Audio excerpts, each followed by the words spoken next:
is a time of uncertainty. This is an unprecedented time in our country. We've never dealt with something like this before.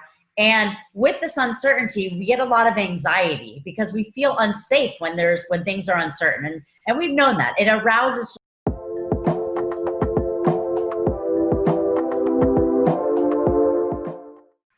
Hi, everybody. Welcome to our podcast, The Stamp of Approval. Thanks for joining. So during the pandemic, we're providing many podcast episodes with a variety of topics with some of the very best professionals in their fields so that we can help you during these uncertain times. We're going to get through this. Create a plan for yourself, your personal life, your business, and take action. I'm Kristin Stampini. My husband, Mark, and I own multiple businesses. In 2017, we opened our virtual assistant business where we help small business owners hire, train, and staff administrative assistants at a very affordable price. We have a real estate business as well.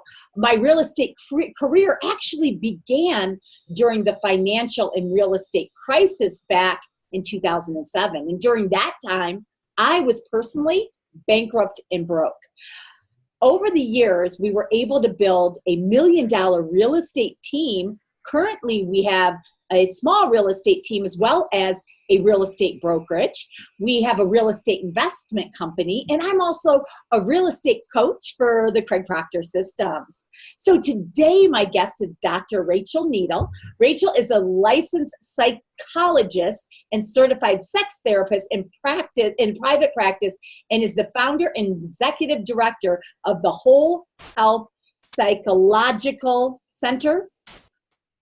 A comprehensive psychological practice with therapists with a broad range of specialty areas. And Dr. Needle has presented her research and clinical work at national and international conferences. She has been quoted in a number of newspapers and popular magazines on issues related to mental health, substance use, and sexuality. So today, Dr. Needle will discuss how to stay connected and emotionally healthy and reducing anxiety during these uncertain times. Welcome, Rachel. Thank you so much for having me, Kristin. Oh, thank you so much for coming back. So last time I did this, I forgot to record. Take two. Yeah, take two. So welcome back. So let's start with, tell me what you're seeing today that's different in your normal practice. What are you seeing? So we're seeing an increase of anxiety, fear, and depression. So this is a time of uncertainty. This is an unprecedented time in our country. We've never dealt with something like this before. And with this uncertainty, we get a lot of anxiety because we feel unsafe when things are uncertain. And we've known that. It arouses our stress response. So for many people during a time like this, it's not just the uncertainty, but it's also so much change. Right? So change itself will cause anxiety. So we're changed. We can't see our family and friends. We can't even leave the house, some of us, right? Loss of income, so much change that we are seeing increased anxiety for so many people. So it's scary. Right. And how about, even when you're talking about so much change, think about either people are staying home with their kids, right, and having to homeschool, yes. Which they aren't used to, or their kids are online, but they're having to help more, or maybe one spouse has a job, one doesn't, or both don't, and both working from home. So I'm sure those are some of the issues that you're dealing with today. Oh, for sure. It's a lot. It's a lot on people, whether you're still working or you're not, having your children at home or having this change in lifestyle can be really tough for people. So I think that we're seeing a lot of people trying to figure out what their new normal is, trying to cope with their new normal. And even people that may not have had any issues previously are struggling too. So there's a lot of things that we can do. And I know you're going to ask me about that, so we can talk about that as well. Go right ahead and jump into it. Okay. So, for a lot of people, we have to work on our mindset. So we can acknowledge that, we're having these negative emotions and that we're struggling, but try to do so without judgment, right? Because you can't avoid the thoughts. They're going to be there, and it is absolutely normal to have them at times. But, try to practice mindfulness, stay in the present moment. Don't judge yourself for having them. let yourself have the feelings and then choose to shift, right? So give yourself, for some people, I tell them if they're having a ton of anxiety and stress and these thoughts are occurring all day, I tell them to try to pick a time of day, even 2 times, and for 5 minutes straight, out loud, say everything they're worried about or stressed about, and give yourself that time so that if throughout the day you're thinking about this, you'll be like, okay, at 5 p.m. I get my stress time or my time to be worried. Also, a lot of people will do things differently now and not structure their day. So they may have lived a very structured life before, with going to work, and they might have gotten up to work out, had their routine, but they're not doing that now. I say it's really important to create structure. It may be a different type of structure, but make sure you still have your schedule, make sure you still have your routine, and stick to them. And for some of us, making sure that we have kind of the goals of each of our days is really important. The other thing is, we hear all around the media, people talking about social distancing. And I really want to encourage people to even just change the language, and that can help. This isn't social distancing, right? We're being social right now. I'm talking to you. I see you. We're being social. This is physical distancing, right? So I'm not in the room with you. I'm not looking at you.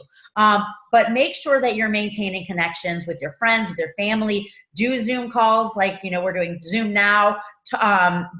Schedule something every day for like a tea or coffee time with somebody. A fun big Zoom once a week with a group of your friends from, a time in your life. So make sure that you're continuing to stay social, because for most of us, that is incredibly important for connection and for feeling good and connected in our life. So I also tell people, make sure you're taking care of yourself. For, some of us, that means different things, but make sure you're eating healthy and exercising and doing different things that will help boost your immunity. Especially at a time like this when what we're fearful about is getting sick. Another thing that is always helpful for people is to help others. So when we give back to other people, so even if it's like, buying groceries for a family member or somebody else, or, donating to, people that are out of work, or supporting a local restaurant, giving back feels good. So do that, because we want to do as many things as we can to feel good at this point, especially.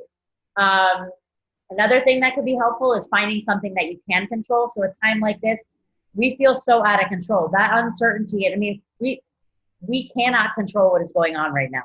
We just have to sort of sit back and watch.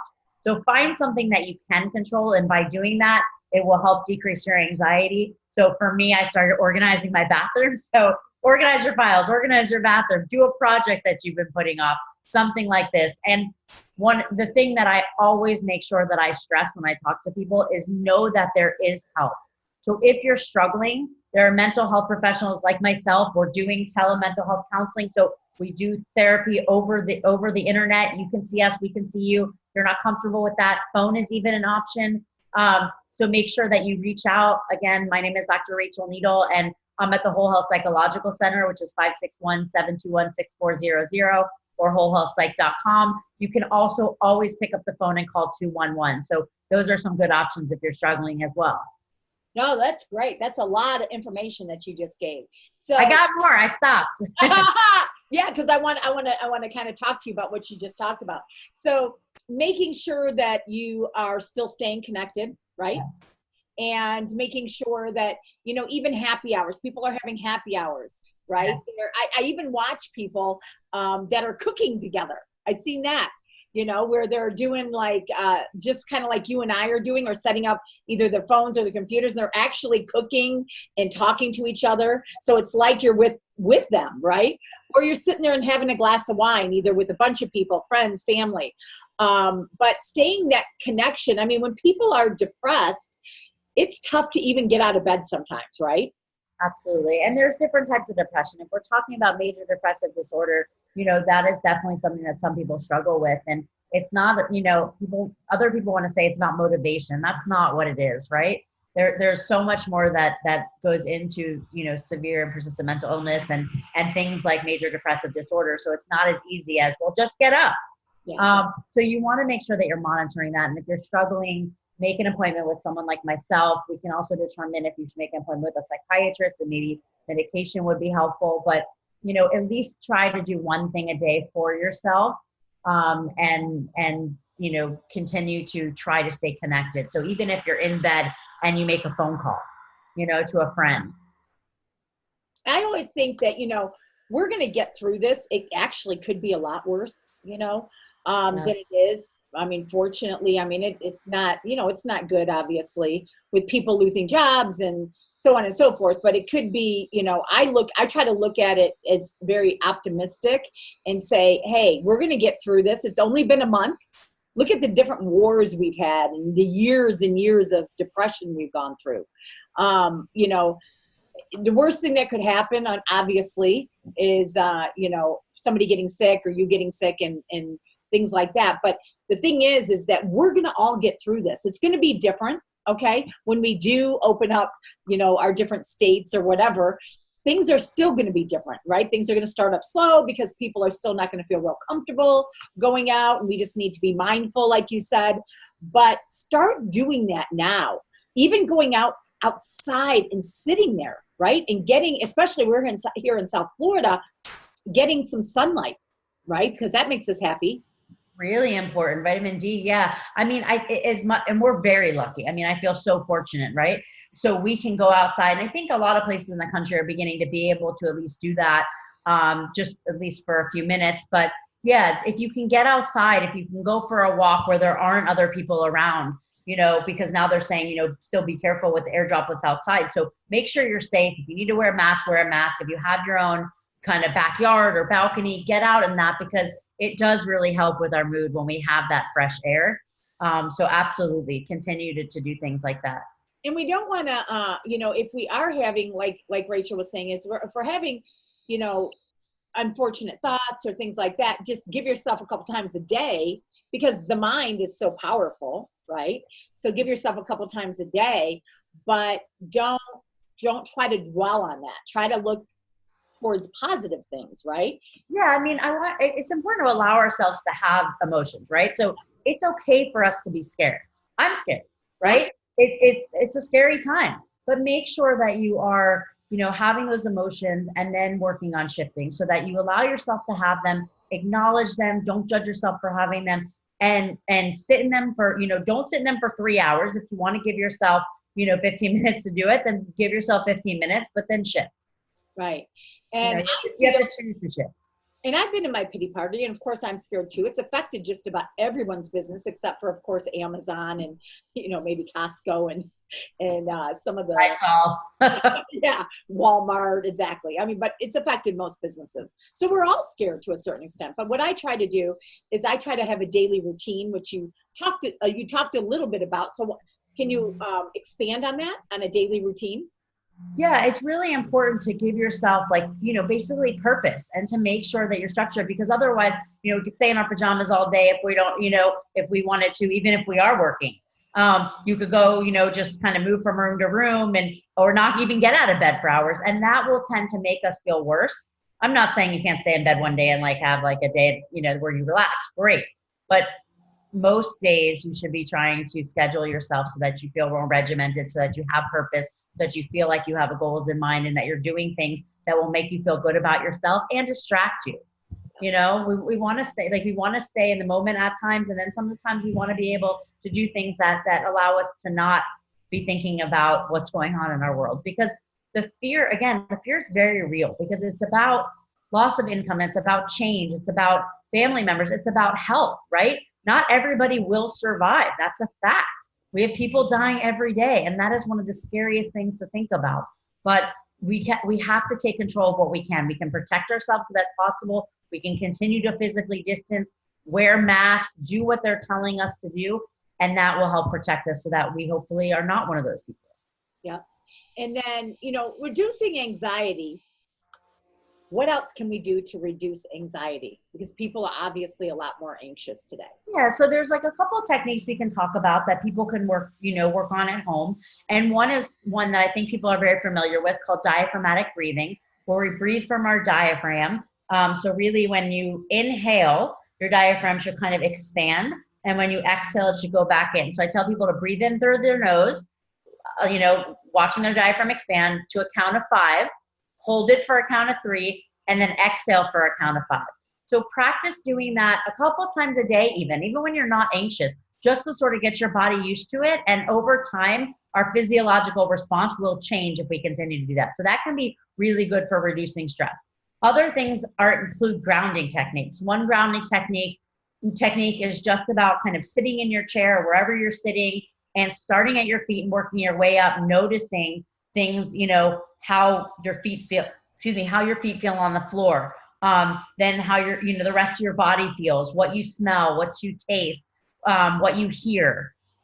One grounding technique is actually also, I think we talked about it last time, the 5, 4, 3, 2, 1 grounding technique, where you name 5 things around you. So maybe I see something, a spot on my wall, or a basketball sitting on my counter. I actually have one, so don't think that's crazy. I'm in my office and I have a signed Heat basketball. Oh, do you really? I do. Actually, it is from a live auction event from a charity event I went to, and actually it was purchased for me by a friend of mine. So she really wanted to buy something else, and I had already bought everything I was going to buy, and I said, "That's awesome," and she bought it for me. So I'm very lucky to have it. It's actually one of our congresswomen who bought it for me that I'm friendly with. Do you have Dwayne Wade or LeBron or Bosch or any of them? Unfortunately, no. Oh. Not any of them, but I'm very happy with the players. Oh, that's cool. That's really awesome. So name the 5 things around you. Describe 4 things that you can feel or touch around you. So like I mentioned, the ground under your feet, or even, my hair on my neck and my chest right now. Listen for 3 things you can hear. So I hear, the lawn being mowed behind me. I don't know if you hear it. I hope not. Sorry. Maybe your stomach rumbling if you're hungry. Name 2 things you can smell. So if you don't necessarily smell something in the place you are, go somewhere else and work on, seeing if you can smell something. And then say 1 thing that you can taste. So, maybe you taste something in your mouth from the last thing you ate, whatever it is. So that's a 5, 4, 3, 2, 1 method. And if you didn't catch all that because it was quick, you can Google it, and I'm sure something will come up, and it will be around that, same process that I talked about. So what does that do exactly? It helps you to stay present in the present moment and reduce your anxiety. Very cool. Yeah. So what else are you seeing with people? So, we're just seeing for people that have experienced, who have a trauma history, we're still continuing to see this impact them in similar ways. And for others, this is a traumatic event. So we're seeing some of those trauma responses as well, especially in people, who have a family member or a friend or somebody who has, had coronavirus, and even some that, have lost people as a result of coronavirus. So, wow. Yeah. So you know people that have lost people, or some of your clients? Yeah. Wow. And are you finding that the age is and the health is what's affecting a lot of them? I'm thinking of the people that I know that have passed away as a result, and some were a little older, but many were my age. So recently, a nurse that I knew. Is it because they're when you're talking about these, did any of them have health compromised, or No. Well, I don't know about the older ones. It wasn't people that I knew directly. They were people that friends of mine are friendly with. So they were in their 60s, I think. But there have been plenty of people my age that I do know that have gotten it, and some that have died as a result. Now, how about addiction?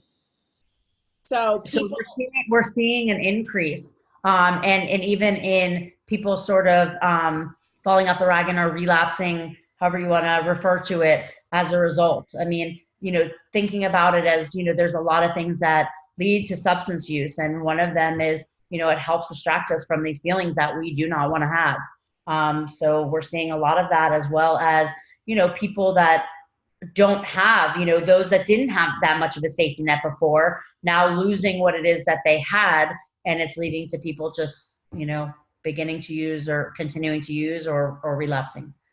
So with addiction, and also you can't go to face-to-face meetings for people that wanted to go to meetings, right? Right. And that connection is really important, that support, especially when you're, in recovery. There are a lot of online meetings and things going on that way. So you're doing a good job of keeping that. But for a lot of people, that's challenging. So what do you recommend and if somebody's watching or, listening to this, what do you recommend that people like that do? Continue to stay connected, do the online meetings, pick your support system. I mean, for all of us, right? Maintain, know who your support system is and reach out on a regular basis.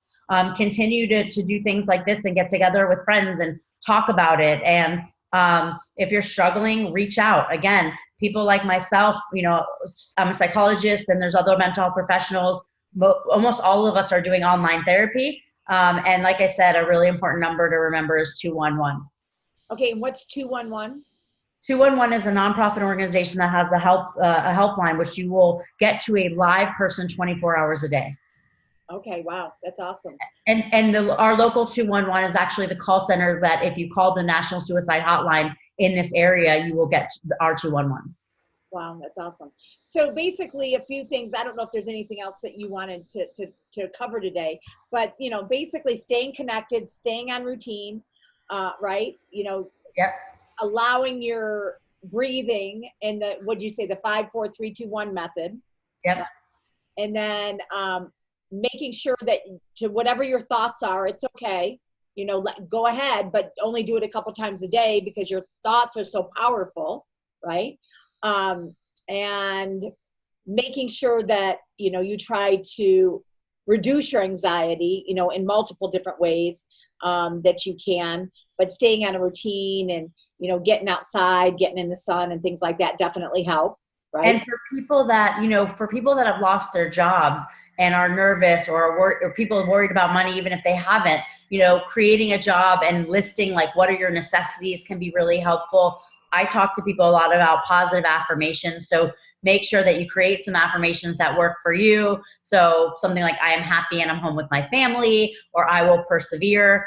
And, I've really been encouraging people to try to shift the way that they're thinking about things. And I know that's hard, but if you can shift this and try to find some silver lining and remind yourself that, we could potentially use this as a way to grow and persevere and for the future. So if you can shift your thinking and try to, look at this as a time to foster growth, resilience, a new appreciation for life, that can be really helpful. Wow, that's awesome. And, we're in this together. I mean, we're all going through the different emotions. There are people out there. So I'm trying to educate as much as I can and bring on people like Dr. Rachel Needle. But also I brought on a CPA yesterday that actually went over like 10 different things to help you and yourself on what you could. And the thing is there's a lot of fake news out there. So you got to make sure that you are watching things with people that you trust. Okay. And I promise you everything that I bring on here is first of all, things are changing every day. Okay. Right. But when I bring it on here, that is what it is. The people that I bring on, and like the CPA that talked yesterday, I'm telling you, he went over 10 different programs for you.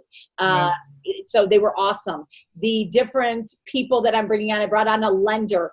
I'm going to bring on another attorney who is going to talk about the, forbearance and, what he sees in, real estate and such. And then I had an attorney on and she talked about, missing rent payments and, so I'm bringing on earlier today, I had a different doctor on. So I am bringing on so many different professionals, therapists, doctors, CPAs, attorneys, whatever, to help all of us out there to educate and to make sure that we know our options and the things and how to handle it. Because none of us have ever been through anything like this before.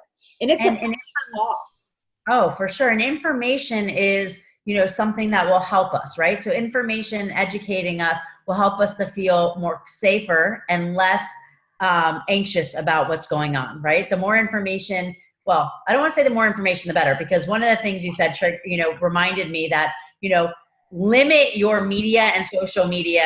Take it. So you can't sit there and just watch all day, and because it's just too much, right? We can't handle that much. And like you said, things are changing all the time. So make sure that you limit your exposure to media and social media during this time, and get information, but know your sources. Like you said, get the right information, update yourself, but don't become obsessed with the different changes and what you're doing. Do what you can to stay safe and to stay sane. I mean, I guess. Yeah, exactly. And to stay sane, we're all trying to stay sane. Possible. Oh, my Lord. So Dr. Needle, so one of the things is she's such a giver at everything that she does. And, if you guys are really struggling and everything else, first of all, she's going to give you contact information to reach out to them. They, at this time, if you're really, really struggling, they're billing people on a scale or not, you can talk. Yeah, we always work at my Whole Health Psychological Center, the practice, our goal is to never turn anyone away. So we always work on a sliding fee scale, but we are not turning people away. So if someone can't pay, it's not a problem. We're going to make sure that you get the help that you need. Wow, which is amazing. Okay, that's awesome. So I'm bringing on too is, talking about having free consultations or helping or whatever. And that's what we're all about. And just like what you talked about earlier, the thing that I like to do probably the most out of anything I do is give back. Giving back is what my soul. So, and that's what you're talking about too. And that's why I do these podcasts as well. Yeah. And you're a giver too. I mean, I think that's one of the things that connected me to you, when you're like attracted to somebody with, based on I think that's one of the things, like you do have such a big heart, and I love that you're doing this. Well, thank you. And tell us your information again. Sure. So Dr. Rachel Needle, 561-721-6400. You can also look at our website, wholehealthpsych.com, and reach us at 561-721-6400 again, or wholehealthpsych@gmail.com. Awesome. I also have a website, drrachel.com. drrachel.com. Oh, yes. That's awesome. It has a lot of information on there as well. There's some, and I'm starting to write some blogs there as well about different things associated with the coronavirus. So don't wait, don't wait. Make sure you're reaching out. Make sure you're doing these things. And, I really appreciate you joining our podcast today, Rachel. And thank you. Thank you for having me. Absolutely. Thank you, everybody. Have a great day.